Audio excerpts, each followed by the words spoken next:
¿Qué tal, amigas y amigos? Bienvenidos a una nueva edición de nuestras reflexiones. Hoy quiero compartir con ustedes historias y anécdotas de muchas cosas. Por ejemplo, ¿sabe usted de dónde viene la palabra atorrante? ¿Qué le parece si le digo que viene de las alcantarillas de Buenos Aires? ¿O tal vez no sabe por qué la capital de Uruguay se llama Montevideo? Ahí podemos hablar de la historia del marino portugués que dijo Montevideo. O si su apellido es Pérez, González o Hernández, quisiera saber de dónde viene y por qué la terminación en EZ. Hoy el programa lo llamaremos Sorprendiendo y Aprendiendo, porque quisiéramos que usted viva y yo junto a ustedes vivamos estas dos experiencias. Se sorprenda y aprenda. Nos va a acompañar Héctor Vélez Mesa, un periodista, profesor y autor de más de 42 libros para hablar de la historia tras las palabras y dichos de nuestro idioma. También estará el escritor argentino Aníbal Litvin para contarnos curiosidades de la historia, de los inventos, los animales y algunos personajes famosos del mundo. Nuestra primera invitada es española, profesora de la Universidad de Sevilla, investigadora, ha publicado 9 libros dedicados a nuestro idioma español. Columnista del diario El País de España. Con ella hablaremos especialmente de la historia de los nombres y apellidos. Ahora en España son 6 horas más, así que le agradecemos mucho y le damos la bienvenida a esta hora de la madrugada a Lola Pons Rodríguez. Muchísimas gracias. Nuestro muro virtual le va a dar a usted un aplauso, Lola. Muchas gracias por estar con nosotros. Muchísimas gracias a ustedes por la invitación. Yo sé que usted domina además el idioma español completo, usted es una profesora, al igual que Héctor Vélez, así que van a poder conversar entre ustedes y también con el escritor Aníbal Litvin, pero quisiera preguntarle especialmente de los nombres, de los apellidos, y antes de eso quiero contar un poco de los libros que usted ha escrito, porque usted escribió un libro, Una lengua muy larga, El árbol de la lengua y El paisaje lingüístico de Sevilla. Sevilla, como dicen, con su lunita plateada. Entonces, en primer lugar, ¿por qué se interesó usted por todos estos temas? Bien, yo trabajo en el Departamento de Lengua Española de la Universidad de Sevilla y mi especialidad de investigación es la historia del español, sobre todo del siglo XV, pero bueno, pues realmente cualquier pasado lejano o cercano me interesa, así que a eso me dedico. Bueno, recientemente fue premiada con la Medalla de Oro de Sevilla y acaba de participar en el Congreso de la Lengua Española en Estados Unidos, organizado por el Instituto Cervantes de Nueva York. O sea, ya más antecedentes no podría dar. Pero esto de los apellidos seguramente a la gente le interesa mucho. ¿Cuál es el apellido español mayoritario, el que más gente tiene? Pues todos los años el Instituto Nacional de Estadística en España, el INE, saca esas cuantificaciones y en los últimos años parece que va ganando García, pero también eso depende de cada territorio dentro de España. Pero es interesante ver cómo se puede consultar incluso a tiempo real un apellido y ver cómo se distribuye por el mapa español. No sé si estoy en lo correcto, pero me decían que los García en el mundo son como 11 millones. Son muchísimos. Yo no me llamo García, mi segundo apellido es Rodríguez, pero es casi raro no tener García en alguna parte de nuestro árbol genealógico. El apellido de más personas en el mundo me parece que es chino. Es posible, porque la demografía mundial obviamente se inclina hacia China como país más poblado. Bueno, aquí entre nuestras personas hay muchos Rodríguez, muchos González, muchos Pérez, muchos que terminan en EZ. ¿Qué significado tiene esto de que los apellidos terminen en EZ? Bien, es bastante misterioso el origen de ese EZ.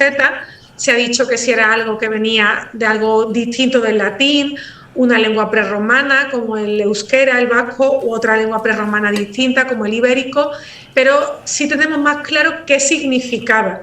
Y venga de donde venga, parece que lo que significa EZ es hijo de, o sea, Pérez es el hijo de Pedro, que antes era Pero.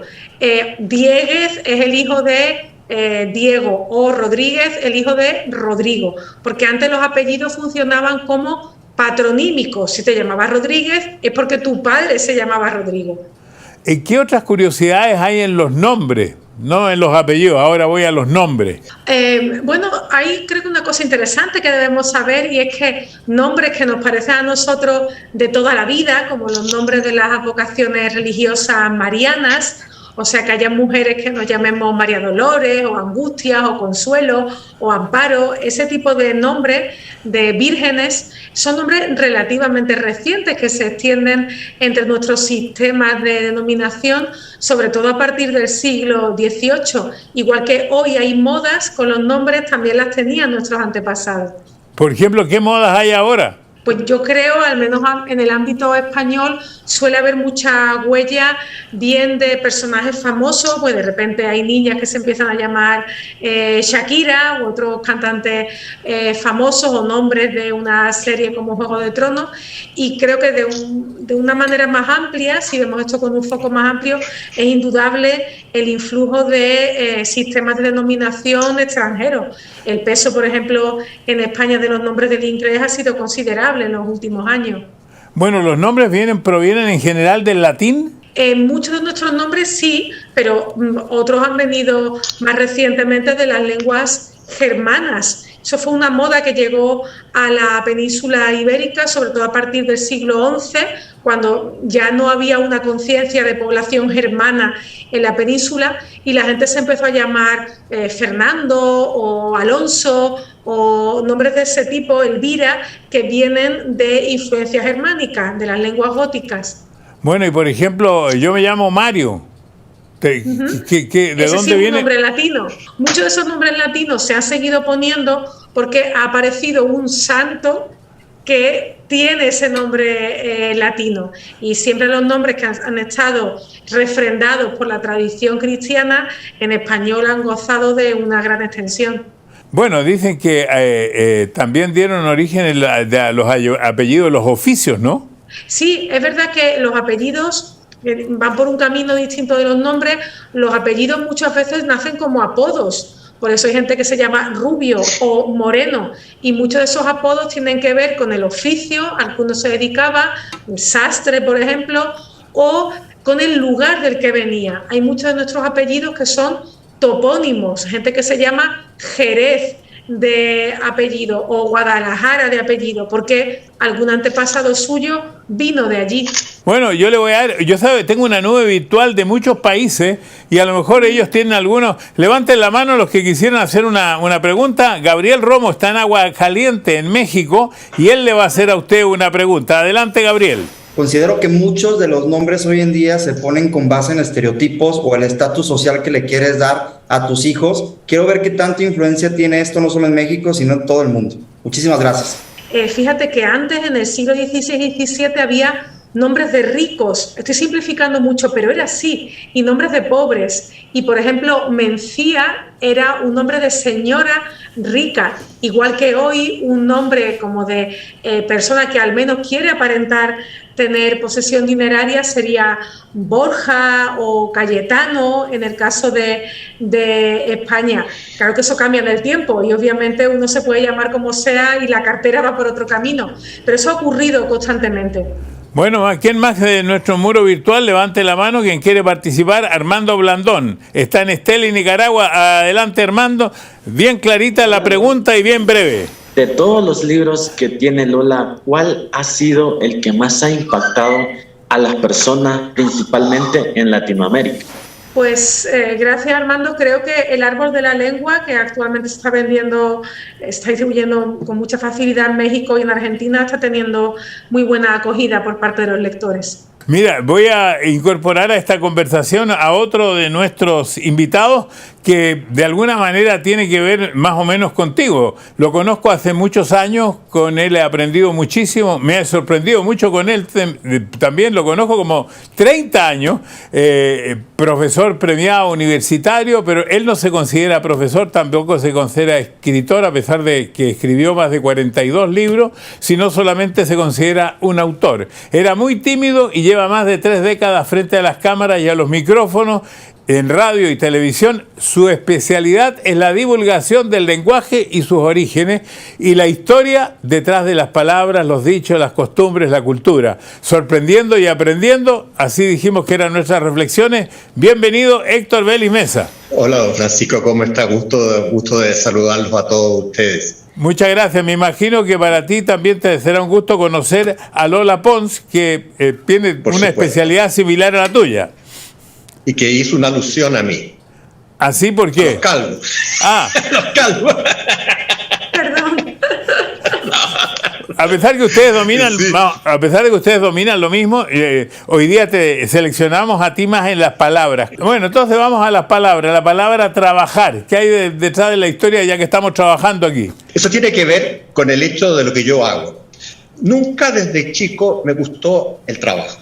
Siempre he creído que he sido muy flojo en toda mi vida y siempre miraba que la gente cuando hablaba del trabajo no lo hacía con gusto. Hasta que un día decidí buscar el origen de la palabra trabajo y descubrí que significa tortura. ¿Tortura? La palabra trabajo, tortura, viene de lo que del latín, del tripalium, que era una cruz donde torturaban a los prisioneros.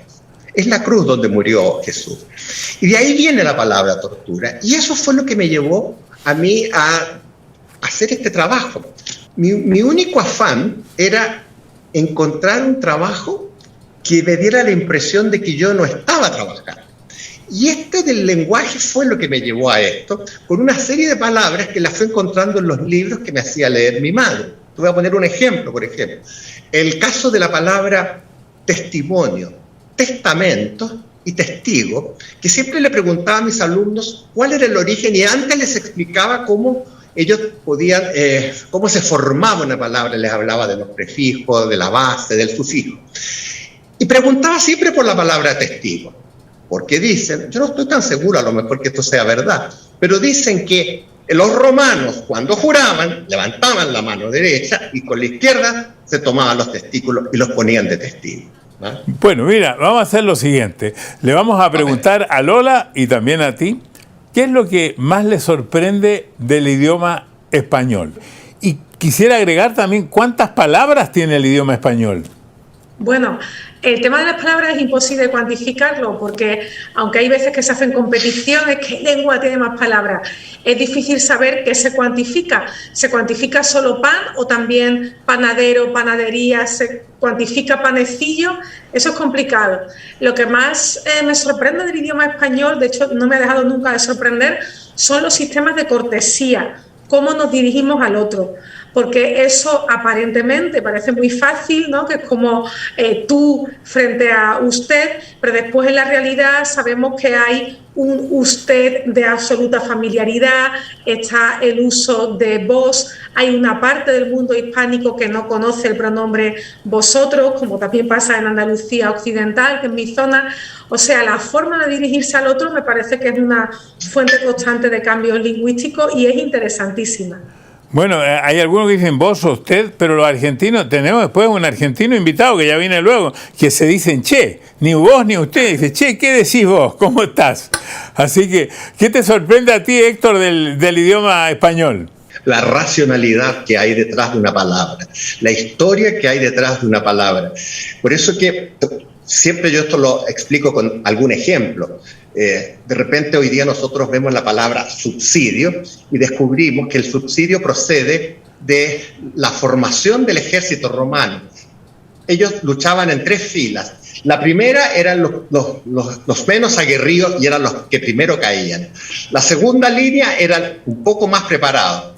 Y cuando habían caído esas 2 líneas, mandaban la tercera que se llamaba el subsidio. Y el subsidio era lo que decidía la batalla. Entonces, si tú empiezas a revisar casi todo el lenguaje, tú le vas a encontrar detrás esa racionalidad que hace que tú lo aprecies. Y lo que me llevó en el caso mío es a incrementarlo. El gran problema y concuerdo que es difícil decir cuántas palabras hay, pero yo tengo entendido que si nos fuéramos a las entradas son un poco menos de 100.000, pero si tomamos lo que dijo Lola, indudablemente con todos los derivados, yo creo que es imposible saber cuántas palabras tiene el idioma. Podrían ser a lo mejor más de 200.000, no sé. Pero las entradas creo que se manejan más o menos en 98.000. Y por eso que todas las palabras tú le vas a encontrar esa racionalidad. Cuando yo era chico le tenía miedo a una palabra que era fornicar. ¿Por qué? Porque en el colegio aparecía en la clase de religión. Hasta que supe que procedía la palabra fornicar de unos arcos que había en Roma que se llamaban los arcos fornix, donde el comercio sexual se llevaba debajo de esos arcos. Entonces tú te das cuenta que todo va encontrando una enorme racionalidad. Por otro lado, también está el hecho de que muchas palabras uno las usa toda la vida con un significado que no corresponde, como la palabra bitácora. La palabra bitácora es el mueble donde se guarda el cuaderno de navegación, pero no es el cuaderno de navegación. Ya, entonces uno lo dice equivocadamente. Ahora, yo sé que en esto hay muchas acepciones y yo aprendí ciertas cosas que las repetía en la televisión durante años y ahora voy a preguntar si está en lo correcto.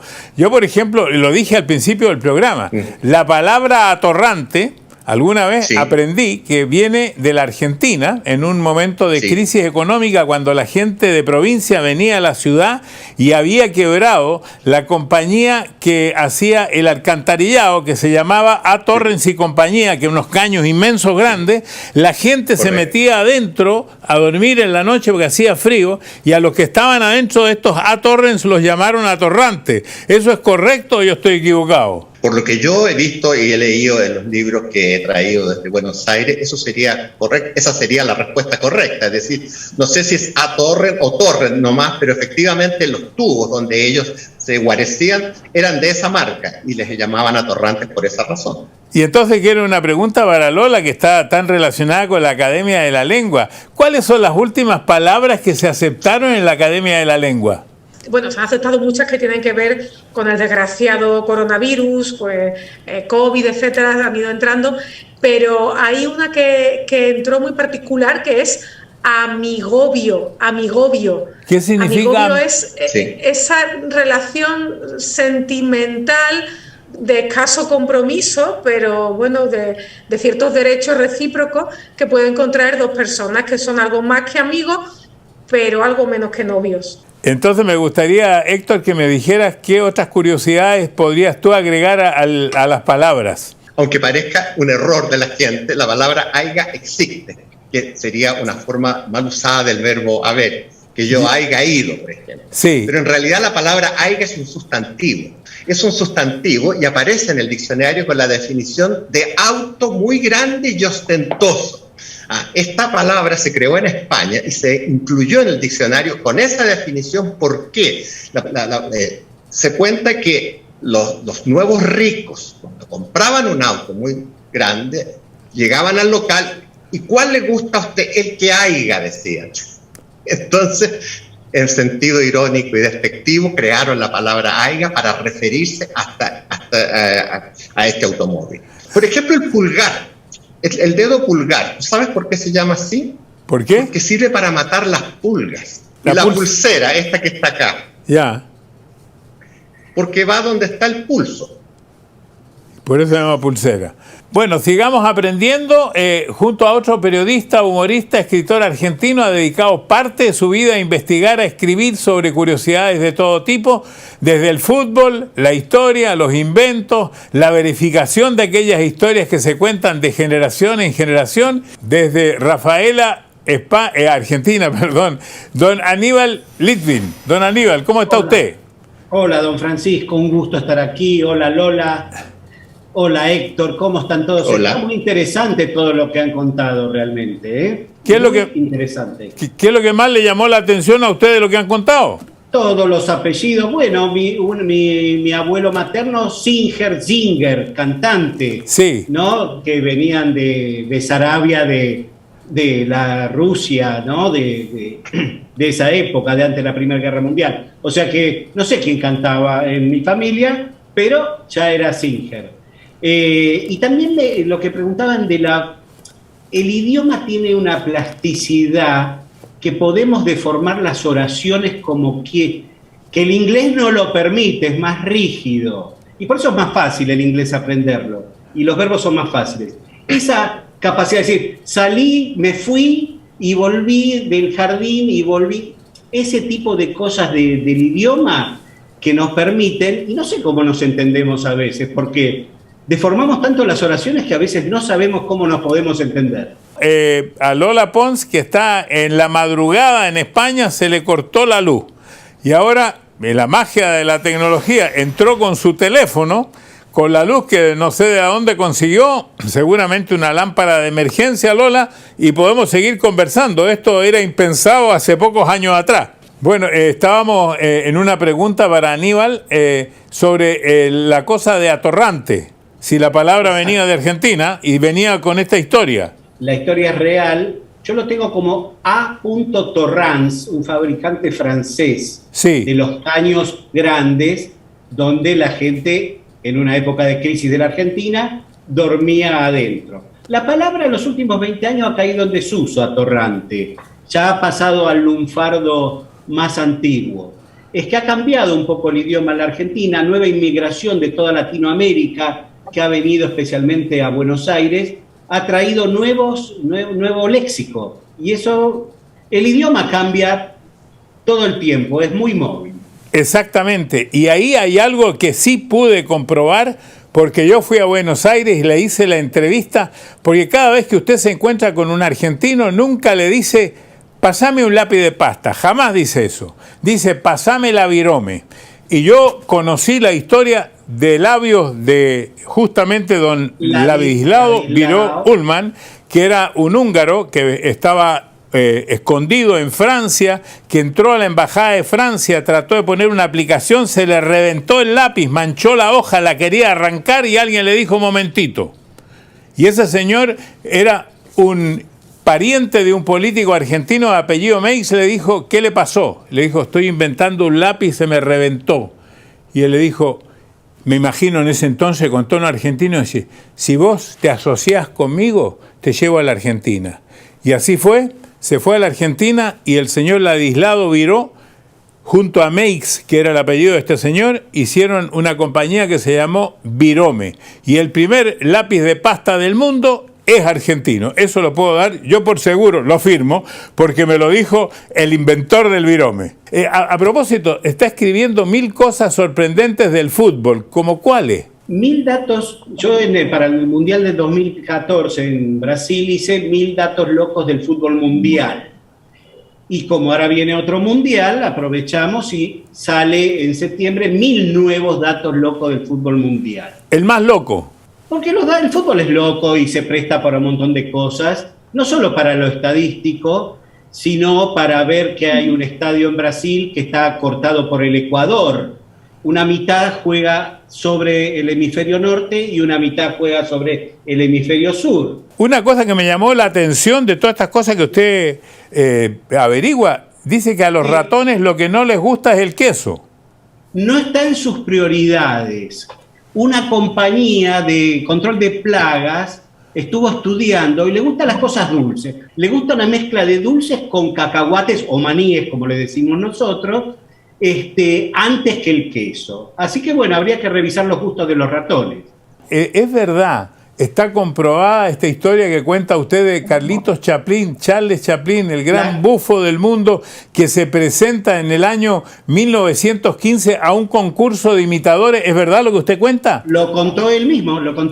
Charles Chaplin, en 1915 ya era Charles Chaplin, era el número 1 de las películas, y se presenta en un concurso de imitadores de Charles Chaplin, y dice, él era muy jocoso, Charles Chaplin, dice, los voy a dejar mal a todos ellos, porque yo voy a ganar, y bueno, fue descalificado en primera ronda Charles Chaplin del concurso de Charles Chaplin. Lo interesante es que lo ganó Milton Berle, que fue un cómico muy importante de Estados Unidos. Hay datos muy curiosos, y yo le digo, don Francisco, ¿de dónde surge todo esto? Yo cuando abría la puerta de una fiesta no era Brad Pitt, y nadie se daba vuelta para ver si yo entraba. Entonces lo que me quedaba es saber cosas. tratar de mostrarme inteligente. Esa es la verdad. Si yo llegaba a hablar y contar y decir, hola, yo sé de esto, del otro decían, bueno, no es tan lindo, pero me interesa lo que dice. Bueno, voy a integrar también con curiosidades a Lola. Lola, ¿alguna curiosidad que yo no haya preguntado con respecto a los nombres y los apellidos? Bien, Francisco, yo creo que podríamos comentarle a los espectadores que nuestro sistema actual, que tenemos un nombre y dos apellidos, es un sistema relativamente reciente y que eso de unir el apellido del padre y de la madre no se hacía de manera oficial hasta final del siglo XIX en España. De manera que antes en una misma familia podían llamarse varias personas, varios hermanos, con apellidos diferentes, porque uno adoptase el de la madre, otro el del padre, otro el de algún abuelo lejano. La oficialidad que hoy le damos a nuestra identificación es muy moderna. Bueno, le voy a decir que Héctor Vélez Mesa, por el aprecio y la admiración que tenía por su madre, siempre se ha presentado con dos apellidos, como Vélez y con el apellido de la mamá, Mesa. ¿Es así, Héctor? Es así, y obligué al diario El Mercurio a que lo publicara así, diciéndole que era un apellido compuesto. Esa fue una mentira que ese día le dije al periodista que me tomó una foto, y yo le dije Héctor Vélez Mesa, y me dijo, solamente un apellido, perdón, el mío es compuesto, le dije yo. Entonces, pero es verdad, es por mi madre. Voy a ver qué dice el muro virtual, levanten la mano los que quieran preguntar, y entonces en Comalcalco, en Tabasco, allá está Jamín, ahí está. Tenía la duda si ya o ja. Yo quisiera saber, un poco de lo que han estudiado ustedes a lo largo de todo este tiempo, ¿cuáles han sido las influencias de la lengua español? Digamos que el español que conocemos ahorita, al de 1500, es totalmente diferente al actual, pero ¿cuáles han sido las influencias dentro de la lengua? Hace rato decían de latino y germánico, ¿y qué otras han sido? Las influencias que tenemos de otras lenguas sobre todo se dan en el ámbito del vocabulario, igual que ocurre hoy, donde el inglés nos influye mucho en el vocabulario y en cambio muy poco en la pronunciación. Y dentro de las lenguas que nos han influido, pues indudablemente el árabe, el francés, el italiano, las numerosas lenguas amerindias y actualmente el inglés han sido fuertes influencias para el vocabulario del español. ¿Cuál podría dar un ejemplo de palabras que se decían antes distintas ahora? Bueno, nuestros antepasados pronunciaban antes sonidos que hoy no tenemos, pues por ejemplo decían la palabra cosa, nosotros decimos cosa en español actual, con un tipo de S que técnicamente se llama sorda, antes se pronunciaba cosa, con la misma S sonora que por ejemplo tiene el francés. Y en lo que se refiere al vocabulario, bueno, pues ha cambiado notablemente. Un ejemplo muy divertido es que afeitarse, que hoy es un gesto claramente masculino, antes era algo femenino, porque afeitarse significaba maquillarse. Bueno, quisiera preguntar sobre la gran cantidad de palabras árabes que hay en nuestro idioma español. Lola, le preguntaba a usted, porque esto me pasó en España, cuando estaba haciendo un reportaje, y entonces me dijeron que la palabra piscina era incorrecta porque viene del latín y significaba el lugar donde se guardan los peces. No sé si lo voy a pronunciar bien, me dice que la palabra correcta era alberca, que viene del árabe, que es wajalberca o algo así, que es el lugar donde se guarda el agua. Bueno, las dos palabras se usan en España. Alberca quizá nombra a esas piscinas menos elaboradas que había antes en las casas de los pueblos, mientras que las piscinas pues eran primero las piscinas olímpicas, los lugares de competición. Es un fenómeno interesante que pasa muchas veces, que la palabra árabe a veces designa un elemento tradicional y la palabra no árabe empieza a designar el elemento más moderno. ¿Y todo esto que dicen que la palabra alhaja, almohada, todas estas vienen del árabe? Sí, en general, la mayoría de las palabras que empiezan por al vienen del árabe, porque en español hemos incorporado muchas palabras del árabe al oído, o sea, que no las hemos leído en los libros. Hay un arabismo de libro, que suelen ser los arabismos de números, como por ejemplo la palabra cero o la palabra cifra, pero otros arabismos los hemos aprendido de hablar en la calle. Y entonces, al es el artículo en árabe, o sea, como él en español actual, como decimos el hombre, el carro, pues ese el es al en árabe. Y hemos traído la palabra entera, como si, por ejemplo, los ingleses dijesen el plato, ¿no? Todo entero como una palabra española y no la palabra plato. No pasa siempre, por ejemplo, la palabra almendra no es del árabe, aunque lo parece, viene del griego amídula, pero otras, alcalde, alfombra, etcétera, sí, son arabismos. Bueno, voy con Aníbal porque tengo una curiosidad que me llamó mucho la atención de una niña que la mandaron por correo. Sí, en 1914 la niña quería ir con su abuela, Mary Pickerstoff, quería ir con su abuela y el pasaje salía más caro que enviarla dentro de una caja por correo. Así que la enviaron como una encomienda y llegó bien, por suerte. No es recomendable, no lo hagan en su casa, padres, madres, no lo hagan. A mí me gusta la historia de Robert Leach, que se tiró por el Niágara en 1922 y sobrevivió. La segunda persona que se tiró en el Niágara y sobrevivió. En un barril, ¿no? Se tiró en un barril. Y lo logró. Y entonces fue una celebridad, empezó a dar conferencias por todo el mundo y en Australia resbaló con una cáscara de naranja y se hizo una herida, le agarró gangrena y a los 2 meses murió. Quiere decir que se salvó del Niágara, pero por una cáscara de naranja se murió. Todos estos datos, don Francisco, reflejan 2 cosas, que somos más o menos lo mismo desde hace 10.000 años y que hacemos tonterías y que tengamos mayor o menor tecnología, el ser humano es más o menos igual haciendo cosas. Pero lo que también descubrí, lo quiero compartir, haciendo, por ejemplo, el libro de los Juegos Olímpicos o el libro de las número 1, la evolución de la mujer en los últimos 120 años, usted imagínese que en los Juegos Olímpicos de 1896 de Atenas, el varón Pierre de Coubertin no quería que las mujeres participaran, compitieran. Y hoy, en la actualidad, ya es 50% y 50%. Las mujeres no podían correr maratón a mediados de 1980 en los Juegos Olímpicos.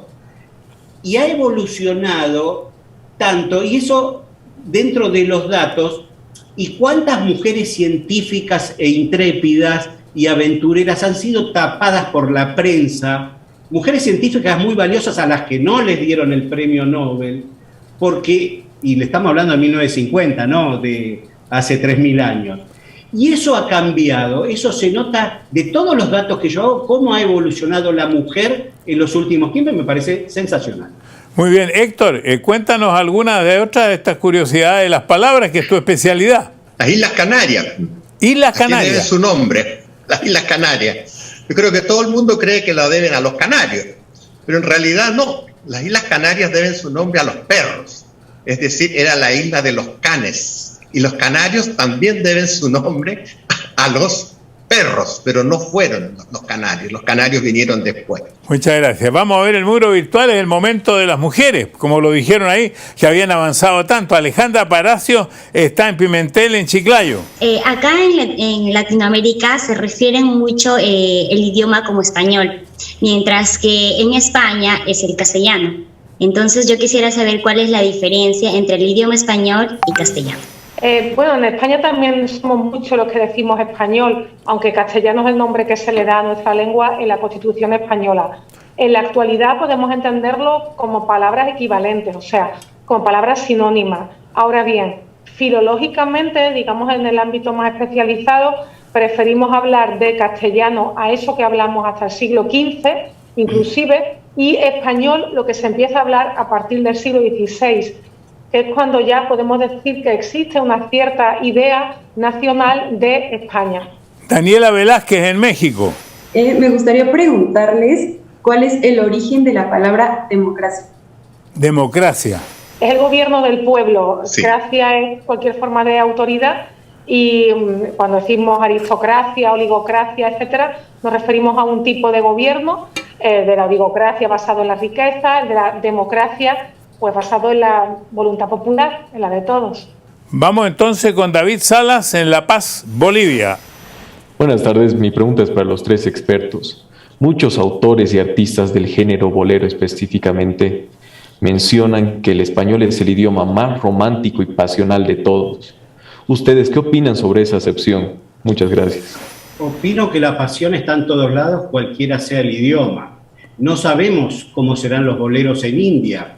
Yo creo que la pasión, el amor, temas que son humanos en cualquier lado, se expresan así. Lola, ¿qué le parece estas nuevas palabras que se están incorporando, todes, amigues, sin identificación de género? Bueno, creo que es una propuesta que ha venido del activismo, del mundo del feminismo y de los estudios de género. Yo no soy usuaria de ese tipo de terminaciones y me preocupa que hagamos pensar a los hablantes que son machistas si no las usan. Creo que se puede decir todos y que muchas nos sintamos incluidas en eso. Pero bueno, si alguien prefiere decir todas y se siente cómodo con ello, no me causa particular problema, pero no me gusta que me impongan ese tipo de terminaciones. ¿Qué dice Héctor Vélez Mesa? Estoy convencido que uno debe incorporar en el lenguaje, toda vez que sea posible, a la mujer, pero hay maneras y maneras de hacerlo. Yo creo que cuando uno dice todo, atenta contra la estructura gramatical. Lo que a mí me preocupa es que en países como el nuestro, por ejemplo, donde recién decíamos nosotros que el lenguaje podría llegar cerca de las 100.000 entradas, y una persona que en nuestro país domina más o menos 1.000 palabras, yo puedo creer que esa persona invente nuevas palabras. Pero no puedo creer que pueda entrar a intervenir lo que es la estructura gramatical del lenguaje. Es el uso el que se impone. Pero esto va contra toda la lógica del lenguaje. Por eso que a mí yo creo que en vez de decir alumnes, yo podría decir, estudiantes, yo podría decir en la universidad, alumnos y alumnas, señoras y señoras, profesores y profesoras. Entonces, incluyo los dos géneros, pero no necesito crear un tercer género para referirme e incluir a todo el mundo. Bueno, quisiera las últimas curiosidades. En este caso le voy a pedir Dolores o Lola Pons que me diga alguna de las curiosidades que me haya faltado entre los nombres y los apellidos. Antes creo que la primera pregunta que me han hecho los espectadores venía de un chico llamado Gabriel y creo que ese conjunto de nombres, los nombres que acaban en él, ¿no? Como Gabriel, Miguel, Rafael, nos muestran también algo muy interesante de la cultura de los nombres, ¿no? Eso que se llama también la onomástica. Los nombres que acaban en él son todos de tradición hebrea, porque él es Dios, Yahvé, en la religión judía. Y nosotros los asociamos en general a nombres de varones, como es el caso de Gabriel, pero pensemos, por ejemplo, en el nombre Isabel, que también pertenece a ese mismo colectivo de nombres y en cambio es un nombre femenino. Hay muchos nombres que en España son femeninos y en América masculinos o a la inversa, pues casos como Trinidad, Consuelo, etcétera, y eso nos hace pensar que lo que nosotros podemos pensar que es muy rígido, como que algo sea para hombres o para mujeres, pues no es así. ¿Me puede, por favor, traducir la palabra onomástica? Sí, es la ciencia que estudia los nombres. Dentro de los estudios de lingüística se estudia también la forma en la que ha cambiado nuestra manera de llamarnos. Y también se estudian las connotaciones de los nombres. Sabemos que antes había, como hoy, nombres que se sentían como de ricos, de torpes, de sospechosos, de judíos. ¿De acuerdo? Pues eso también se estudia dentro de la onomástica, la ciencia que estudia los nombres de personas. Aníbal, ¿alguna curiosidad breve? Lo gracioso de las curiosidades es que podemos hablar de enciclopedias de 600 páginas y finalmente lo que la gente recuerda es que si te topas con un orangután y te eructa, no es que tomó una cerveza, sino que te está diciendo no entres a mi territorio. A veces los datos más sencillos son los que más recuerda la gente y los que hacen entrar al mundo de los libros y de querer saber más. Héctor Vélez. Yo voy a hablar del pavo real. Cuando los españoles llegaron a América, descubrieron los pavos. Entonces, como le pusieron igual que al pavo asiático, al pavo asiático le pusieron pavo real, no porque sea majestuoso, sino porque es el pavo verdadero. Eso significa pavo real. Yo le quiero agradecer a Lola Pons, la investigadora académica española, a Héctor Vélez Mesa, el autor y periodista, a Aníbal Litvin, el escritor argentino. Quiero que le demos un gran aplauso a través de nuestra nube virtual a estos tres excelentes participantes que nos contaron tantas historias de las cuales aprendimos. Hoy día hay muchísimas que yo no conocía. Así que le agradezco, los aplaudo, les reitero mi agradecimiento y el de nuestros productores y será hasta nuestras próximas reflexiones. Espero que le haya gustado el video. Suscríbase aquí a mi canal, llame a sus amigos para que se suscriban aquí también y dele a la campanita. Y le recomiendo que siga viendo mi video porque tengo muchos videos, siga aquí.